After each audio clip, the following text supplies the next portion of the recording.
welcome to everyone to the part 8 of Mastering the Art of Communication program. We will be discussing the written communication as part of this.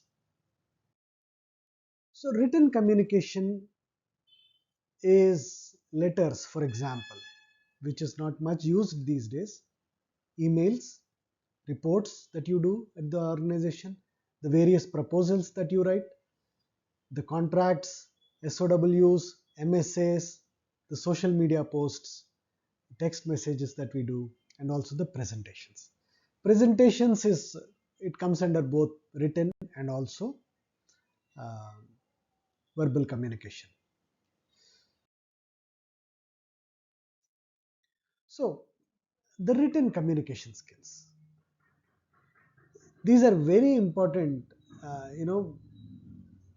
in our life, right from education, in your career to personal relationships as well. This is almost like inevitable. And you need to understand the strengths and weaknesses. If the written skills are good, you can become an even better communicator. So the main advantage of written communication is that it gives you time, right? Before you send it out, it gives you time to revise what you wrote. So the written communication also has more profound impact than the verbal communication. So that is the reason everybody says, I need it in writing, right? You must have heard that expression. So whatever you write, it actually stays there forever. That is the reason there are so many controversies regarding emails and everything within the organizations, in politics. You need to be so cautious. Whatever you are writing is going to stay there for record forever. And I understand, nowadays with the video conferencing calls, uh, even your voice may be staying there forever. But but traditionally, at least, the writing skills are very good and highly impactful, and you need to be highly conscious and cautious. So the formal versus informal,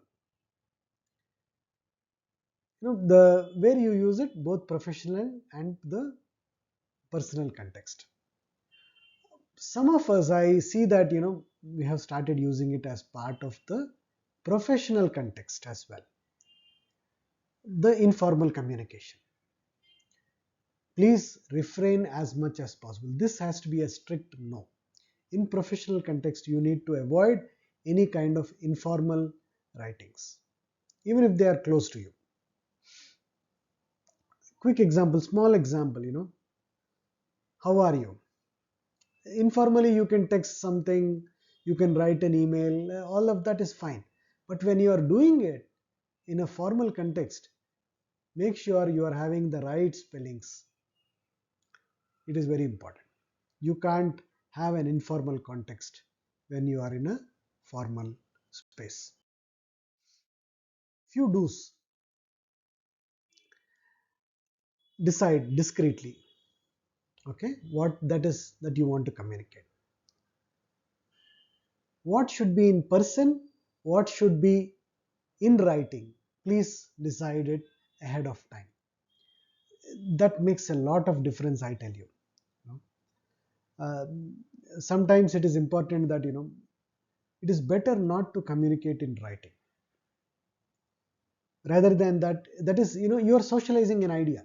That person, once you write a mail or something, saying that I need to be, I need to have this done. Other person will reply immediately, it cannot be performed. It cannot be done.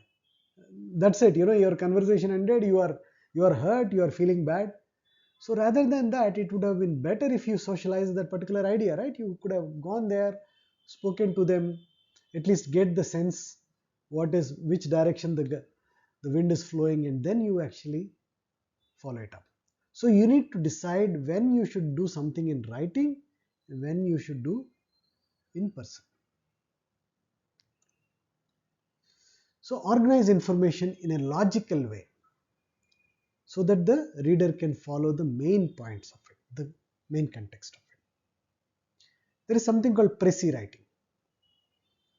Make it concise. I think you must have done it when you are in very young. You are given a long paragraphs and you are asked to reduce it to few sentences, right?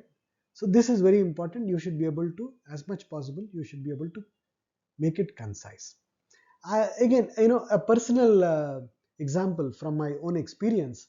Um, we were actually working on a major contract. Um, it was a $10 million contract, and it was pretty big for the organization at that time, and we wanted to have it done. And I have put together the contract, and it is going through various mail chains. I was sending to somebody and they are responding that it does not meet this particular criteria. Then I'm making various changes, again sending it back. Somebody else is not liking some wording, and then again they are responding. And meanwhile, the deadline was approaching. I was supposed to get it done by midnight. Otherwise, client clearly told that if it comes one day late, you can consider that the contract is dead. It had to be done. But I'm sending the mails and the people are responding. It was never closing. And then, uh, my super boss called me and said, Bhaskar, what are you doing? I said, I'm trying to address everybody's concerns. He said, do you have all the content, everything ready? I said, yes, the perfect version is already there. It is just that maybe egos of people or whatever that is, it is going around and around and they are not letting me close it. He said, okay, now send this mail only for one or two people. Make sure you get the buy-in and then let me know. I told that, I sent it. They were good with it. And then he said, Bhaskar, I'll stay on the call. You send the mail. Once you send it, immediately, once you send the hit button, you need to tell me that you have done it. I said, sure. I have written it, I have sent it. And I told him, on the call that it was done. And immediately, the next second, he responded back to that mail saying that approved, verified and approved. And, it was closed there, since the senior person itself is actually approving. Everybody else was quiet. Nobody was speaking, did anything. And he told me one valuable lesson on that day. He said, Bhaskar, the purpose of written communication is that you do not need to generate more and more follow-ups to that. You are not supposed to do that. You are supposed to have already conducted a meeting and taken all the inputs from everybody, make sure that you had the buy-in, and then send the final mail, not this way. It I was still junior at that time. It was a great lesson for me. But you can see this is an important point. The buy-ins, everything, whatever you have, don't try to have it on your mails, chats. They don't go anywhere. You need to have a proper conversation in person or a meeting or somewhere. You resolve that and then you use written communication for closure. And also make sure that you reduce the overall content, make it concise so that everybody can understand. So another important point, I hope some of these tidbits will be of great experience. These are coming from my actual experience, right?